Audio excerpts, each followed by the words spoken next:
found the one, you should never give her up. I think it's... Good morning, good afternoon, good evening, ladies and gentlemen, boys and girls, children of all ages. This is your Hippydippypainerman coming at you from beautiful Key Largo, Florida. And I hope you're in good spirits today. I'm trying to be myself. Hope you saw everybody before me in the wonderful Fluid Art Express. And that would include my brother from another mother, Darren, and my sister from another Mr., Kayleen. My other sisters from other misters, I don't know which ones they was, but Kristey and Shannon. So y'all, their actual channel names are on the screen now.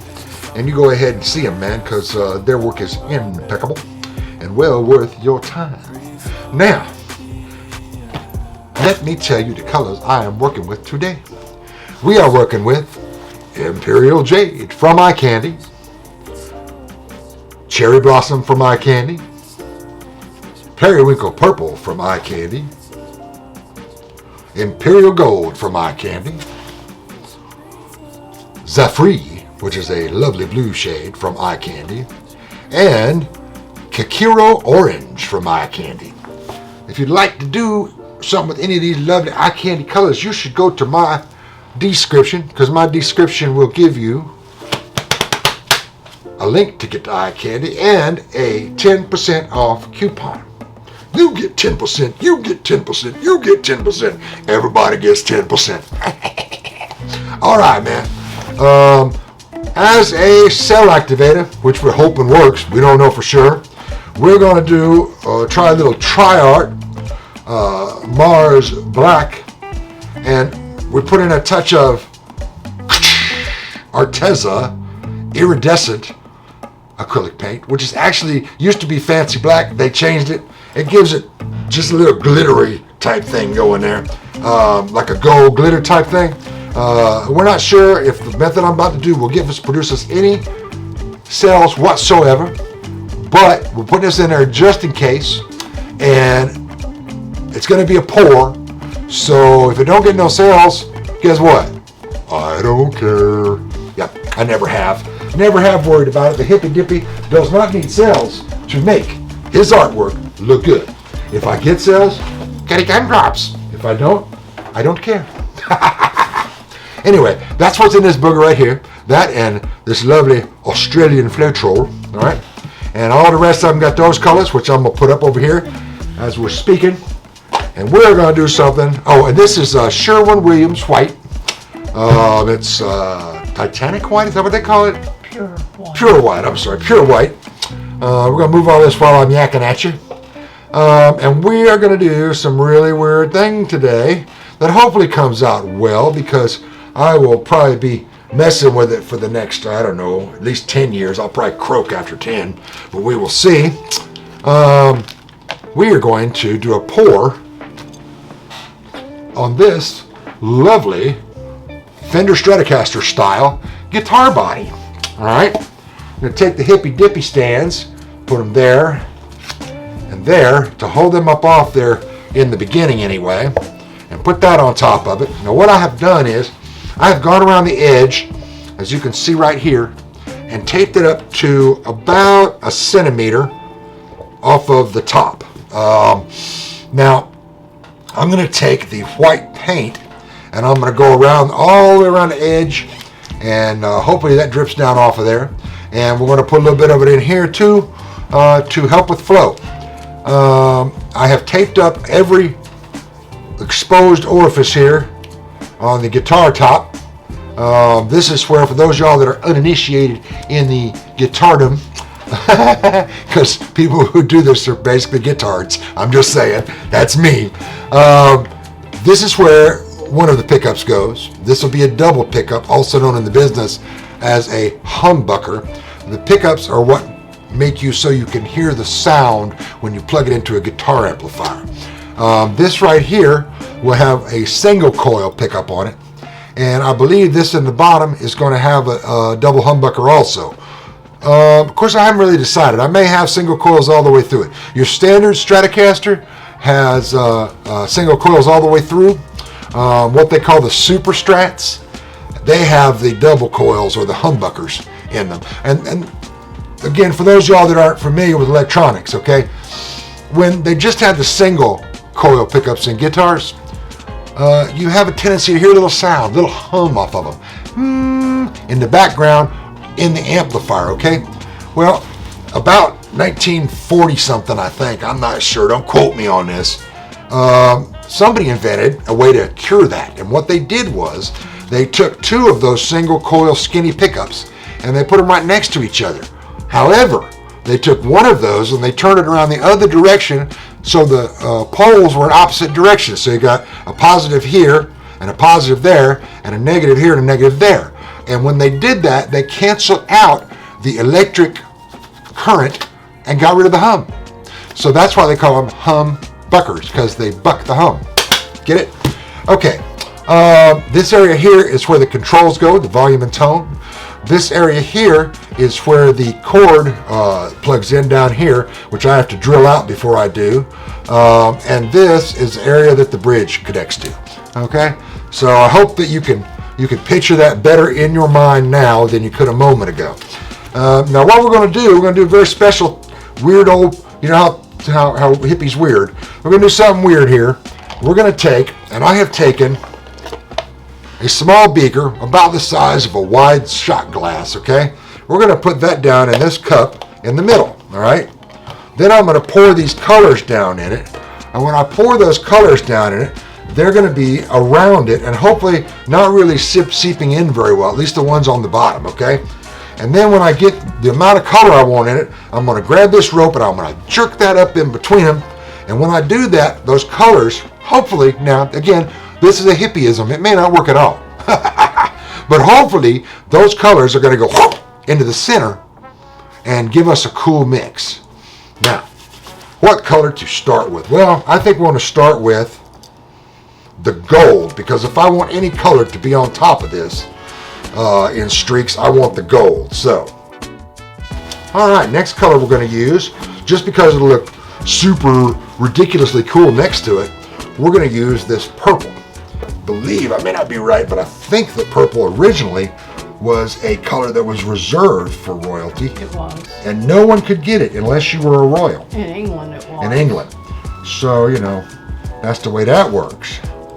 And on top of purple, I think I'm going to do orange. Next, we're going to do the blue. Let's put this red next.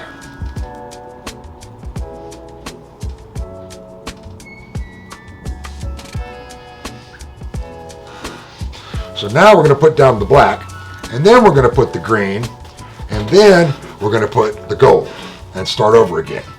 So let's put down some black right quick. Again, I'm going to go pretty high on this. All right, now we're going to do some green and put the rest of the gold. And my little thing is floating. So much for doing that, huh? It's floating. I didn't think it would float, but it is. I mean, it's glass. It shouldn't float.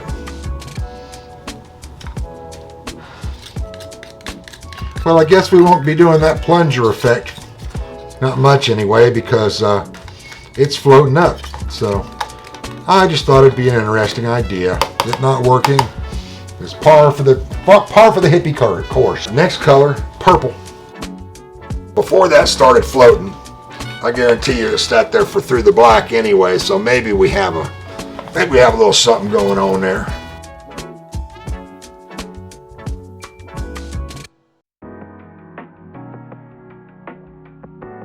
Oh, all the rest of these paints are mixed up with, what are they mixed with? Valspar and what else? Valspar and Creative Inspirations medium. Yeah, we use Creative Inspirations and Valspar because this is not a bloom. Mostly it's it's mostly Valspar, but it does have some Creative Inspirations. Yeah, we want it to be a little thinner than a bloom, you know. Last but certainly not least, let's take the black here and go ahead and put this in here. We're going to start it so I can see where it is. And then we're going to way up here. Oh, my shoulders, guys. Whew. This, I don't like to whine, man, but for those of you that don't know, I'm 100% disabled veteran. And this little exercise kicks my butt sometimes. right now I've torn both my rotator cuffs in the past. Not to mention my back's all messed up. But what's bothering me right now is my rotator cuffs. My shoulders are really hurting from lifting up doing this little mixture here. So, you know, if you don't think I love you, you should. Because if I didn't love y'all and want to do this and really want to, it's therapeutic for me to get my work out there. You know what I'm saying? If I didn't want that to happen, I certainly wouldn't go through the torture that I go through. It's not the painting itself that hurts. I enjoy doing the painting. It's the preparation. And, you know, for an hour at least, before we turned you guys in, we were sitting here mixing paint, and that just absolutely destroys me. Now we get to the part that doesn't hurt. You know why it doesn't hurt? Because it's so much fun. If it hurt, it would be no fun. So we're going to ignore pain and go for it. Now, for those of y'all that couldn't see that, that's what I got in the cup and the side. You can see here on the side, we can see the green, the red, and the orange. And I'm just going to go from there. We're just going to pour this on it and see what happens. We're going to start right here and see if I can keep it leveled. Get some there. All right. Now, a lot of that in there is going to be, well, not this. Well, maybe so. I'm not sure because I haven't looked at it lately. But some of these areas are going to be covered, oh crap, I got some there, by the pick guard. So, and we don't know which ones. So we're going to see what we can do here. Okay, see if there's enough for this. I hope there is.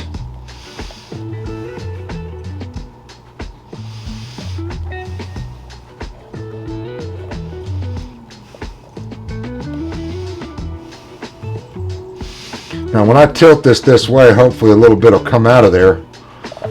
Will come to this side because I really didn't get a lot there. Move on down that way because you got plenty over here.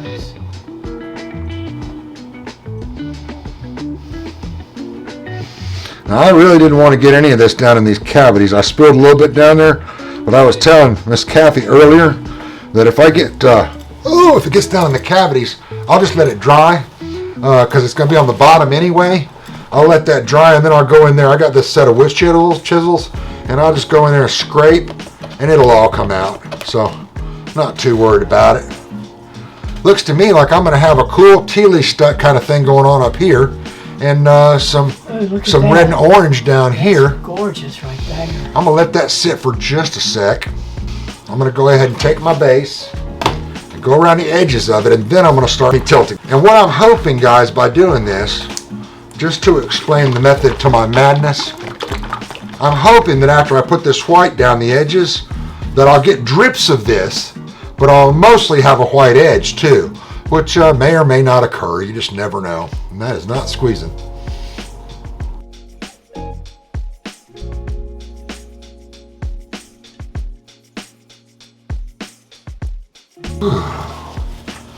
Well, guys, okay, let's tilt this to where that we got was just no fun. We need some coverage here. Let's do a little tilty-wilty, friends and neighbors.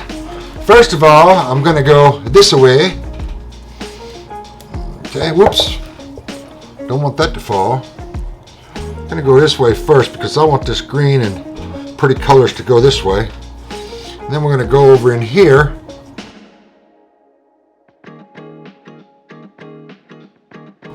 All right, boys and girls. You want to spin it? Yeah, I think we might be at a juncture where we can spin. Oh, that's pretty cool. Okay, let's drop it again. I can work with that. Let's go. Got some real pretty stuff. Let's go up into there too. Let's. Wicked cool. I like that. Look at that. That's pretty cool. Let's spin her. All right, guys, let's see what we got here. Let's look at it. Ooh, that's pretty sexy there. That's pretty darn sexy indeed. I kind of dig that. Now this part here may look a little muddy, but I don't care. don't care. It's all part of the sexiness of it. I'm cool with it. It's a different than this up here, and it's a different than that down there. And that's what we're looking for. Different, different, different. We are hoping for differentness. I would recommend torching very lightly. Yes, I have to torch. I do have to torch. Ooh, look at that, guys. Look at that. I'll zoom you in on that one. Let's get some heat going here and go over it. Give it a little torchy-worchy. Yep. Yeah, I think my red turned into that desert mauve color, that pinkish mauve color, and the gold mixed with the blue. The gold, yeah, and the gold mixed in with the black to give me that dark gold, and the purple mixed in with the gold also. So yeah, you know, I do dig a little red. I would like a little more red in it. I definitely would. I wanted red, but it's got a really funky desert scene on it, man. I'm digging that big time.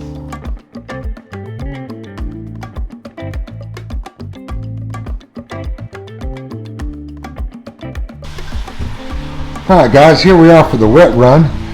Sorry about the closeout there. The camera died, but we were pretty much done in there anyway.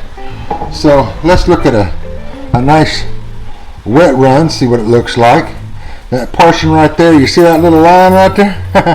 There was some sort of a goober in there I didn't know about, and it trailed its way down this way, but that's okay.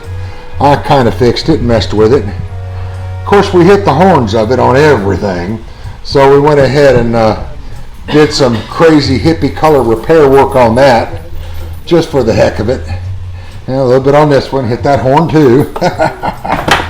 And then here's the rest of it there, and you remember, down here at the bottom, it just wouldn't come in. We put the white paint and we tried to silly-sal around with it and didn't do its thing. You might notice all the tape here in the middle is gone. And that is because I took all the tape out except for the one on the bottom there, because I had a little ridge. You see this ridge right here that was building up on all of them? I don't know if you can see that or not. See that ridge? And I didn't want that ridge on the finished product because it's just something I would have had to cut down. Anyway. So we went ahead and took the tape off of it. But anyway, and also you got to remember that you're not going to see but maybe a centimeter down from the top. All that on the side edges, you won't be able to see that anyway. It won't be there anymore. But that's your wet run, and there will be a dry one right behind here.